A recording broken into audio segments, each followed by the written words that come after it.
আমি নিয়েছি chowmein, beans, পেঁয়াজকলি, কড়াইশুঁটি, লঙ্কা, গাজর, ফুলকপি, নুন, তেল, একটা ডিম। এই দিয়ে আজকে করব।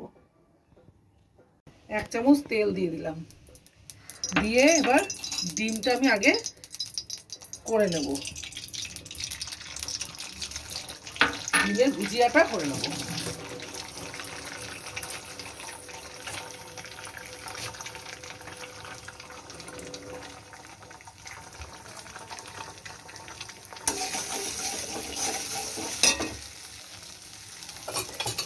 একটু নুন দিয়ে দিলাম,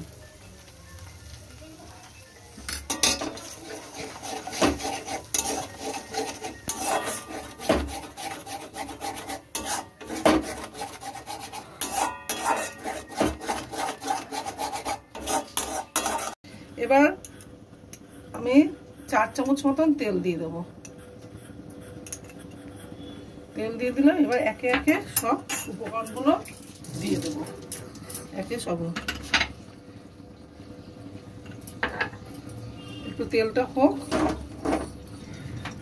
তেলটা গরম করে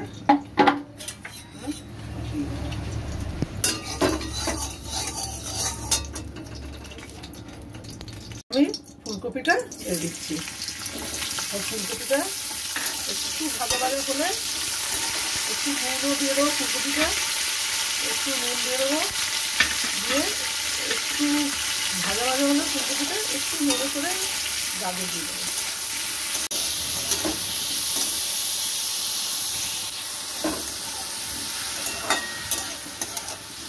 আমি এবার বিনসও দিয়ে দিচ্ছি, বিনস, কড়াইশুঁটি, আপনারা যে যেরকম ঝাল খাবেন সেই রকম লঙ্কা দিয়ে দেবেন। দিয়ে আমি আর একটু নুন দিয়ে ঢেকে দেবো। একটু নেড়ে চেড়ে একটু পেঁয়াজ কলি দিয়ে দেবো, হালকা একটু পেঁয়াজ কলি আমি দিয়ে দিলাম, পেঁয়াজ কলিটা দিয়ে দিলাম। এবার আপনাদের স্বাদ অনুযায়ী নুনটা দেবেন। আমার চাউমিনটা সেদ্ধ করাই ছিল, তাই আমি সেদ্ধ করাটা দেখাচ্ছি না। এখন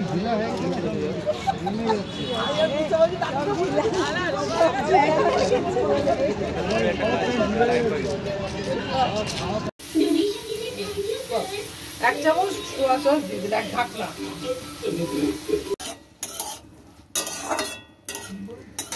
এই যে এরকম হয়ে গেছে, এবার এটা সোয়া সস দেওয়া হয়ে গেছে। এবার আমি চাউমিনটা দিয়ে দেবো, চাউমিনটা দিয়ে একটু নুন দিতে হবে, একটু নুন।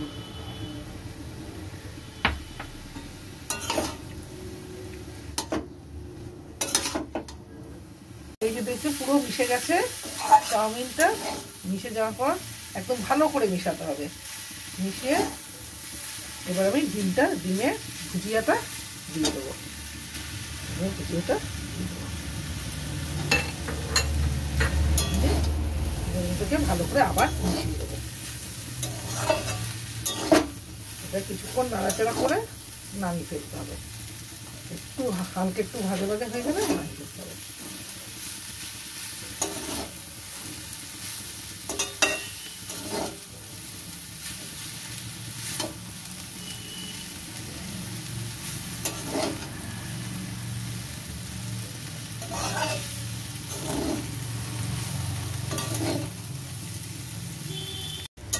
দেখুন এই যে ভাজা ভাজা হয়ে গেছে কিছুটা, এইরকম ভাজা ভাজা। আপনারা যদি তেল বেশি খান তাহলে আরেকটু তেল দিয়ে বেশি করবো, আমরা কম তেলে রান্না, যারা কম তেল খান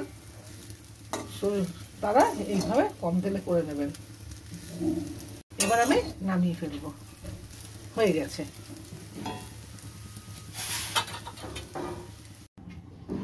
এবার একদম তৈরি হয়ে গেছে।